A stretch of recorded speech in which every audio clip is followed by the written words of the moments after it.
Thanks for joining us today on the Bastion Elevate podcast. I'm Jordan Dahlquist, Director of the Social Media Department here at Bastion Elevate. On this podcast, we discuss cutting-edge insights regarding all elements of marketing and communication by interviewing top industry professionals from all around the world. Today, we will be talking with Shana Starr, who is CEO of Bastion Elevate, a full-service digital and PR agency based here in Newport Beach, California. With over 20 years running successful communication agencies, she uses an integrated approach that can help navigate those changes to see real impactful results for her clients. So thanks for coming on, Shana. I appreciate it. Hey, thanks for having me, Jordan. I'm excited. Yeah, absolutely. Awesome. So let's just go ahead and dive in with some of these questions that I have for you today. Definitely Perfect. excited to hear from you as in terms of your insights around PR. Obviously, you have a huge background in PR, and then now your agency does a lot in social media, and you've expanded out into so many different things. But I think today I'd like to really hear a lot about PR, especially. So, Perfect. To start off, can you tell me a little bit about yourself, your background, how you become CEO of Bastion Elevate? Can you kind of dive into that just a little bit? Sure. I was a journalism major. I love the news. I love writing. I like the idea of positioning a company to be interesting. And so we follow a lot of trends. PR is very focused on the now, how clients can fit into news stories, can grow their brand awareness, how they can relate to potential customers. And so that is something I've always been interested in. And once I graduated, I just started working in PR firms. And eventually in 2003, after working with the firm for quite a few years, I set out on my own with a business partner. And we created a company called RMS, which was Reliable Media Services back in the day. Which then in 2008 got rolled into another PR firm called LFPR in Irvine. And that's when I sold 10 years later to Bastion Collective. And so I've always just been really good at positioning and figuring out how our clients can get in the news. And through all those relationships through the years have just grown and grown and grown. And therefore, we were able to have a sizable enough business that Bastion Collective was interested. And in 2018, I sold LFPR to Bastion. And then since then, as you know, we've been rocking and rolling and doing a great job. But it's all about really looking at a brand, looking at their key objectives, how they want to be seen. And guiding them. And I think the reason why we're able to keep our clients happy and produce the kind of work that we do is because we give really good recommendations and insights on how to do that. Again, you have to be interesting to your audience. And that's where media and pickup and coverage comes into play because, you have to be able to sell a story into an editor or producer. And that's what we do really well. Right. So, because it seems like sometimes people who haven't worked with a PR agency before, they think that you can just sort of pay to play anything, but it's not necessarily like that, right? No. I mean, we work on a monthly retainer management fee. And what we do is try and get as much coverage as we can for our clients and not just coverage for coverage sake, but coverage where it's impactful, right? Like we do a lot of deep dive analysis into where your customers are, how your business growth is built. And then we go after that audience. And we tell them why it would be beneficial to either work with a company or have a brand or enjoy a watch or, drink a certain soda. That is our job. And we're constantly creating ideas, pushing programs forward and really making great recommendations for our customers on what they should be doing. And I think, again, that comes with experience and then watching, as you mentioned, the landscape changing and social media and digital marketing has a lot to do with how PR has changed. Specifically, there's just not the publications that there used to be out there because everything's gone digital. On the other sense, there's just a ton more publications because there's blogging and newsletters and all types of digital magazines. So it's really our job to stay on point, look for new marketing avenues, like how social and PR can go hand in hand. And all of our customers actually do better when they do PR and social with us, because we're all driving that boat together. Yeah, absolutely. That's interesting. Do you feel like there's any aspects of PR that have emerged in the recent years that didn't used to really apply? Maybe new technology, new opportunities that have opened up in PR for companies to take advantage of, or you feel like it's still pretty much the same thing that it's been for the last 20 years?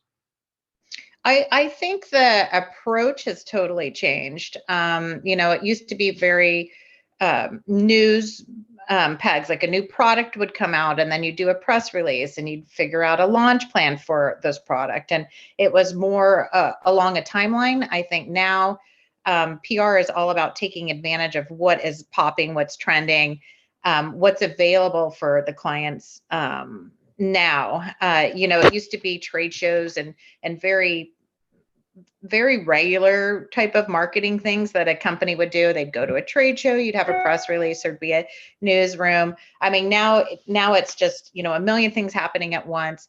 How to really harness what would, again, generate the most buzz and brand awareness for our clients at the time. So there's just a lot of things coming at you now. But the whole process of writing a good media pitch, positioning a company to where it matters, it's simplified, what are the benefits, that type of stuff has stayed the same. So there's a lot that has stayed the same and there's a lot that has changed. Got it. That's interesting. Did you find it difficult getting PR placements for your clients during COVID over the past year, during the 2020 elections? What was that like for you? What kind of tactics did you use to help get placements for these clients during such crazy times? That's a great question, Jordan. And yes, specifically election time is just almost comes to a staggering halt, because, the news are only going to cover what they're going to cover, which is, things that have to do with the election. COVID was different because there were still companies selling things that people were buying, and there were still a lot of our clients were B2B. And so it wasn't really impacting their industry the way that it looked at the onset, when it first happened. And I believe our ability to, I mentioned counseling and really giving good recommended strategies for our clients helped us not have a big downturn in clients, because everyone was looking like, what should we be saying? What should we be doing? And the news too was also like, okay, how can we help each other get through this in terms of, it was online teaching or, different strategies, how do we support local businesses? How do we, still order food, that type of stuff. So I felt like COVID, in the beginning, we had to get really strategic, make sure that we were offering good advice to our clients and making sure that they were, genuinely came across concerned, because they were. But, election time, yeah, we kind of all stop and we're like, well, we'll just take a breather here for a second and then jump back in. That's interesting. Were there some examples where you were able to achieve some coverage during COVID, where you were able to get some pieces in spite of what was going on? Yeah, absolutely. One of our clients, Teletrack Navman, they did a road safety survey, and we were able to get quite a few broadcast pickups. And then we also got picked up on Reddit for places that had the worst commutes and the most dangerous roads. And that went viral. It was really good information though that they were putting out, which was how, there was an increase in speed during COVID, and they are in the telematics industry. So they, had all the data coming back from their many customers that were fleets. And they could report on that. And it was interesting because there were areas that really were seeing a huge increase in, traffic and not traffic, I'm sorry, in wrecks and fatalities and things like that. So that was one that we were able to use news actually coming out of COVID. Then we also work in the medical space. And so there was a lot of things that we could say about for our client Cyrex, staying healthy, keeping your immune system up, even though we're not going out anymore. So we jumped on things like that. And then we also have a client that created equipment for the emergency room. We were able to get quite a few broadcast publications to cover them because they were dealing directly with COVID. That's wild. Yeah, I remember after quarantine, getting in my car after not driving for a couple of months, and I was just like, "Whoa! I don't even remember how to drive anymore." But like, I was gonna. Oh yeah, no. I was already, as you know, not a great driver, and now I'm like, put the blinker on. It takes me like 20 minutes to get over. It's like just because I'm not used to it, I'm gonna have to practice on the track. Totally, yeah. So fun. Right on. Can you talk to me a little bit about cause-related branding? What is it? How are brands using it? How are you helping your clients leverage cause-related branding? Sure. Another great question. Cause-related branding is when a brand has a mission and they stick up for something, they care about something. For instance, a BLM campaign or Black-owned business, that type of thing, or also having, female leaders, but anything that is for a cause, right, or gives back some charitable initiative. Because it's been shown that consumers want to buy from brands that actually stand for something. This has been growing through the years. I'd say in the past 5 to 7 years, it's really become a thing. And now more and more brands are realizing, having a mission, having some charitable voice is important. And it's important when you go spend your money, Jordan, you probably want to spend it with a brand that you relate to, a brand that you believe in. And the cause-related marketing is something that I don't think brands should be doing it for altruistic, like just for altruistic reasons. I think it has to align with what they stand for and what they do. And so it's an important thought process because I think consumers also want really genuine brands. And so I think if you're just picking things to pick things because they're trending, it's going to come across, like hot air.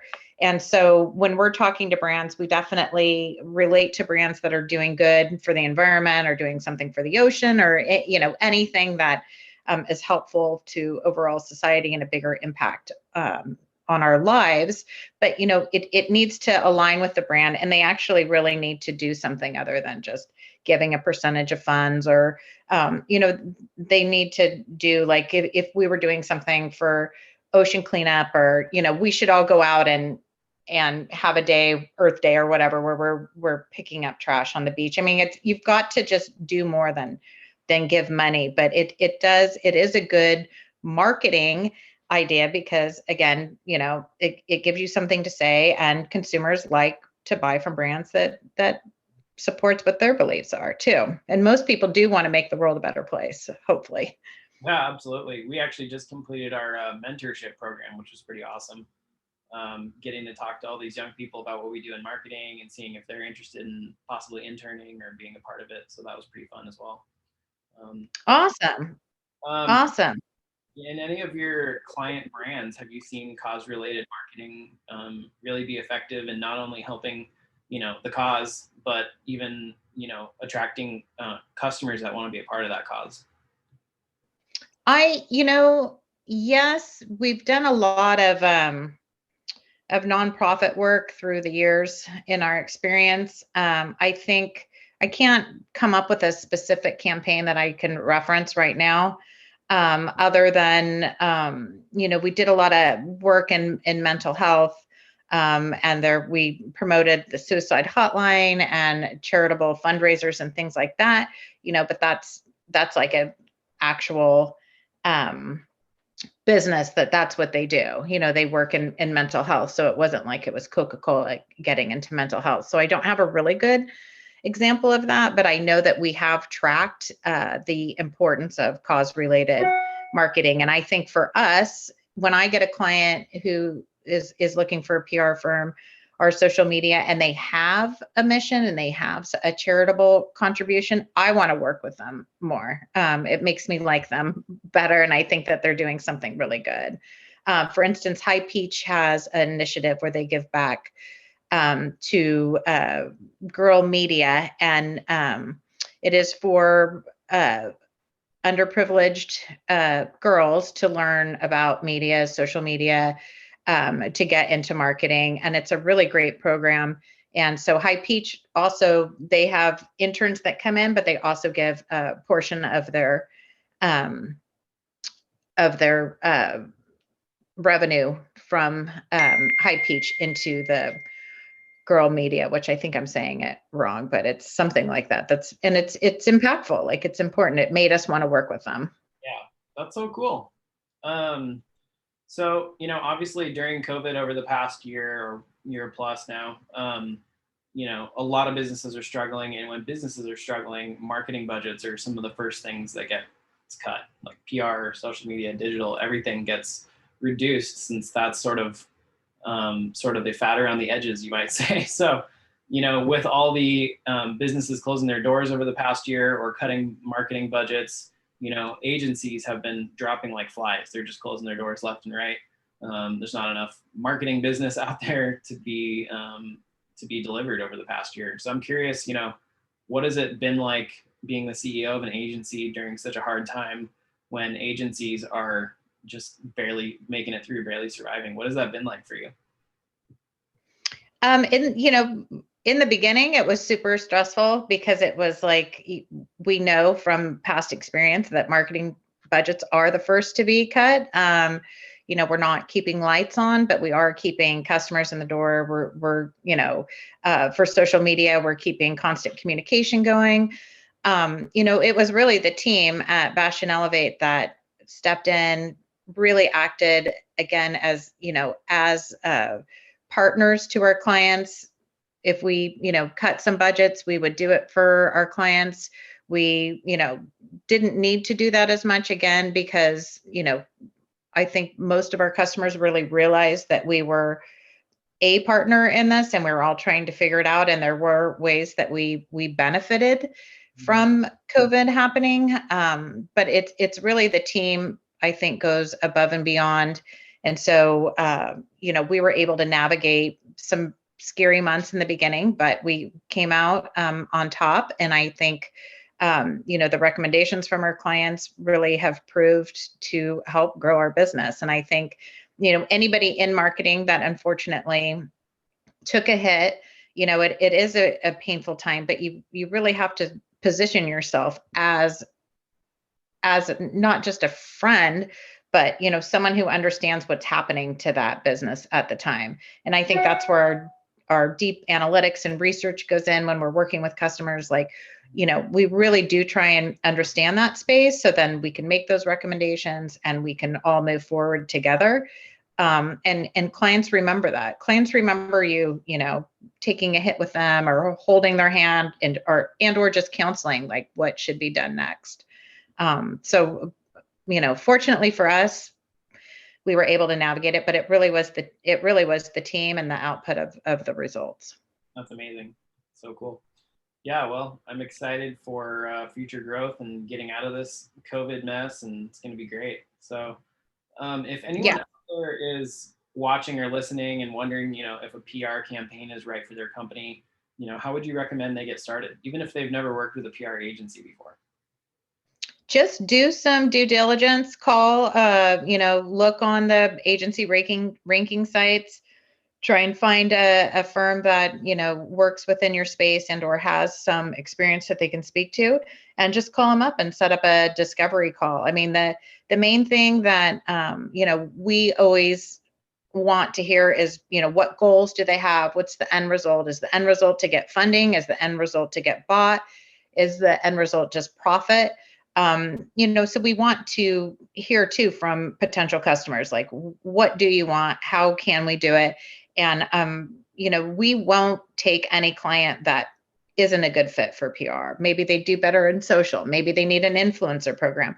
I mean, we want to give recommendations for, again, how to get to that end result. But that's my recommendation. I'd also answer any questions if anyone wants to find me on LinkedIn at Shana Starr with 2 R's. You can message me there, or you can send a message through our level up at bastionelevate.com. And we'll set up a time and give some recommendations for you. Maybe a company, if they're a startup, could do it on their own. Maybe we have some packages where, we could make a big impact. It really depends on where they're at. That makes sense. Just to wrap up too, do you think that there's good agencies and bad agencies, or do you feel like every agency has a different angle? Like, what's your take on that? No, there are. I mean, there are bad agencies. PR is kind of a nebulous thing, right? You're like, did it help? What are you doing behind the scenes? A lot of times, because there isn't a direct, dashboard per se, or you can't just look at daily analytics on what PR is doing. But it is super impactful for a brand because it's that third-party credibility. Again, we're giving insights of like how to get in these key publications where your customers are living. And there's a lot of PR firms that don't communicate well enough. They don't update. Same with social media firms. They kind of just go off and do their thing. They're not strategic. And we would like to get rid of those firms because it's really bad. By the time, we've had some clients call us and they're like, oh, it was terrible, the last one. So they're so gun shy, right? And it's marketing is a big expense, but it's there are ways that you absolutely have to do it right. You have to report, you have to have biweekly calls, you have to be moving the program along for your clients. Yeah. That's the thing that I think we do really well. And we've got a great team who I'm super proud of that takes it seriously, that really cares. That makes sense. Okay, cool. And so if people want to find you, they can find you on LinkedIn at Shana Starr, Starr. And then Instagram, I'm assuming you're on there, Shana Starr somewhere. And then, well, I never post, but I am. And then, yeah. Yeah, I love it. Thank you so much for talking with me today, Jordan. It was awesome. Always great to see you. And thanks. Yeah, absolutely. All right. Thanks, everyone. And obviously follow us on Instagram, LinkedIn, Facebook at Bastion Elevate. Also follow our YouTube channel here to get monthly podcast discussions like this one. And we will see you soon.